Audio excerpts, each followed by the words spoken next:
Vamos adiante. O Congresso aprovou nesta quinta-feira o projeto que estabelece as diretrizes para o orçamento de 2026. Isso tinha que ter acontecido lá atrás, atrasadíssimo. É com isso que qualquer governo, inclusive o nosso, tem que se organizar em termos de contas públicas. Os senadores esperam votar essa lei orçamentária, ela em si, ainda este ano. Reportagem Carol Rosito.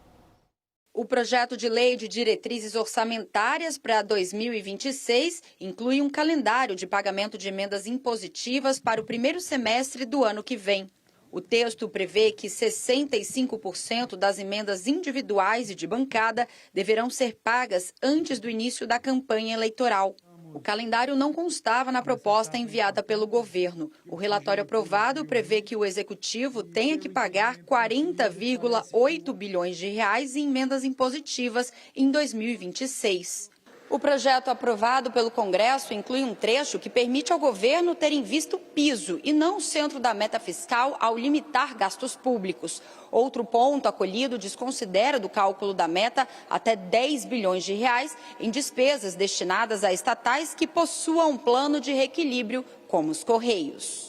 O centro da meta estimado pelo governo para 2026 é um superávit primário de cerca de 34,3 bilhões de reais. Já o piso seria apenas um déficit zero. A meta estimada leva em conta as previsões para o PIB do ano que vem, dada a ligação entre a atividade econômica e a arrecadação. Mas há contestações se os cálculos utilizados pelo governo são factíveis. Na última quarta-feira, o TCU apontou que a Lei Orçamentária Anual de 2026 traz projeções econômicas com risco significativo de não se tornarem realidade e citou as estimativas para o crescimento da economia. O Banco Central prevê a aceleração de 1,5% do PIB em 2026 e o mercado financeiro de 1,78%. Já o governo colocou no projeto da LOA uma alta de 2,44% no indicador. Jefferson, é quase um costume, quando a gente vai discutir essas questões de contas públicas, constatar que há sempre uma se superestima as receitas em termos de projeções e se subestima as despesas, ainda por cima tirando várias delas da conta. É o que está acontecendo mais uma vez? Sim, é o que está acontecendo mais uma vez, mas, assim, eu acho que na parte da receita tem uma superestimativa. O cenário macroeconômico é um cenário mais otimista que o de mercado, não vou dizer qual é que está certo, mas, assim, a média do mercado tem uma previsão menos auspiciosa, o Banco Central também tem uma projeção menos auspiciosa, mas isso influencia ali nas estimativas de receita, no patamar de certas despesas, quando a gente imagina, por exemplo, a inflação menor, a correção do salário mínimo é menor, o gasto com previdência é menor, o gasto com BPC é menor, o gasto com o seguro-desemprego é menor. Mas o que me preocupa mais é esse último ponto da tua fala, William. Assim, a gente já vê certas despesas sendo tiradas das regras fiscais desde a concepção do arcabouço. O arcabouço foi concebido, foi promulgado em 31 de agosto de 2023 e em dezembro de 2023 a gente estava tirando a primeira despesa do limite de gastos introduzido pelo arcabouço, que foi o pé de meia. E aí, depois disso, vieram várias outras que essa retirada de despesas do limite de gastos, ela decorre em grande medida dessa estratégia que o TCU, de certa maneira, anuiu e que o governo agora deixou claro que é a estratégia dele. Ao longo dos últimos anos, o governo vem dizendo o seguinte: não, eu preciso contingenciar pelo limite inferior da banda e não pelo centro da meta, porque o orçamento é impositivo e eu considero a meta cumprida com o limite inferior e eu não posso deixar de executar despesas porque o orçamento é positivo. Então, ele dizia o seguinte: eu tenho uma restrição legal, eu preciso contingenciar pelo limite inferior da banda. E o TCU diz o seguinte: não, se vocês colocarem na LDO que vocês querem contingenciar pelo centro da meta, vocês podem contingenciar pelo centro da meta. Não tem nenhuma limitação constitucional, é só colocar lá. O governo tomou a primeira decisão. Não, eu vou colocar então na LDO que eu vou contingenciar pelo limite inferior da banda. Isso significa uma diferença de espaço sem contingenciamento de 34 bilhões de reais. O governo tem 34 bilhões de reais a mais se ele contingenciar pelo limite inferior e não pelo centro.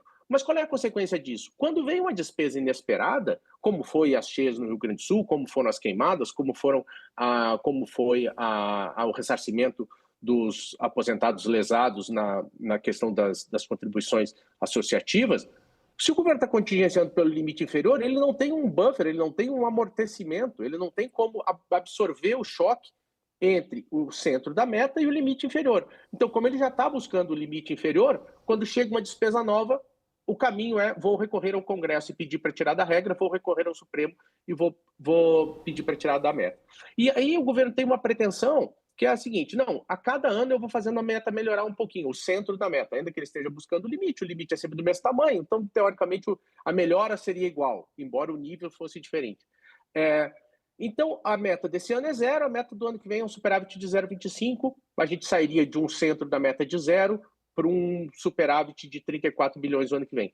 Só que, desses 34 bilhões de pretensa melhora do resultado, a gente agora tirou, nessa ocasião, a gente tirou quase metade disso das regras fiscais. Então, a gente vai melhorar 34, mas a gente botou 17 para fora. 17 novos, eu não estou falando de recursos antigos, como precatório, que já estava fora, e combate à taxação dos Estados Unidos, que estava fora das regras.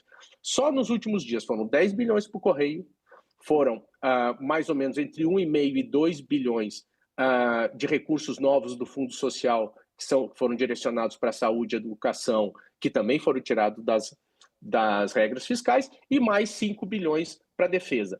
Então, a gente vai melhorar o resultado. A nossa proposta é melhorar o resultado primário em 34 bilhões de um ano para o outro. Só que eu pego 17, metade disso, e coloco para fora da regra. Jefferson. Assim, sim, desculpa, me estendi. Não, é porque a sua explicação é importante do ponto de vista técnico. Inclusive, a gente traz você com frequência quando a gente tem essas questões de números que nós jornalistas achamos que entendemos, mas especialistas são vocês. Só para não confundir a cabeça da audiência. O que você está dizendo, em resumo, é o seguinte: estão dizendo que vão fazer um resultado melhor, na verdade, maquiado pela retirada de despesas, que, por sua vez, vão ser colocadas de novo. Então, de resultado melhor aí é só a declaração, mas não na prática, correto? Na verdade, o que acontece é o seguinte: não, a gente promete que vai entregar um resultado 34 bi melhor, mas na conta da nossa promessa não entram 17 bilhões, não entra metade disso, não entra na conta da nossa promessa. É como se eu dissesse o seguinte: não, eu vou, nos próximos 3 meses, eu vou perder 20 quilos, mas tudo o que eu engordar daqui até o Réveillon não conta nessa proposta. Aí a meta ela fica bem menos ousada. Tem um lado político aí que é o que eu gostaria de explorar agora com o Daniel. O que o Jefferson acabou de nos dizer é uma molezinha para o governo, Daniel. Como é que foi essa troca? Não foi de graça. É que aí tem a molezinha para os parlamentares também. Nada é de graça em Brasília, William Jefferson. Veja, um mês atrás, mais ou menos, eu saí aqui do ar-condicionado aqui do nosso estúdio e fui percorrer uma obra no interior do Mato Grosso. Passando por várias cidades ali do interior, o que você percebia eram várias placas. Cada cidade que a gente passava ali tinha uma nova quadra poliesportiva, um recapeamento asfáltico, uma nova unidade de saúde, pequenas coisinhas ali, uma reforma de uma praça, sempre com placas não do governo federal. O recurso pode até ser do governo federal, mas de emendas parlamentares. Ali muito visível para os eleitores e para o mundo político local quem que é o deputado que está carimbando a obra, quem que é o senador que está carimbando a obra. E esse aumento das despesas com emendas, que saíram de 5 bilhões para 50 bilhões em 10 anos, também deixaram ali alguns avanços para os parlamentares que nunca tiveram e nem parece que haverá recurso. Primeiro, você teve a obrigatoriedade das emendas parlamentares, das emendas individuais, elas passaram a ser de pagamento impositivo de pagamento obrigatório. Depois passamos a ter a impositividade das emendas de bancadas dos estados. Depois tivemos o orçamento secreto, caiu na justiça, mas foi substituído pelas emendas PIX que continuam.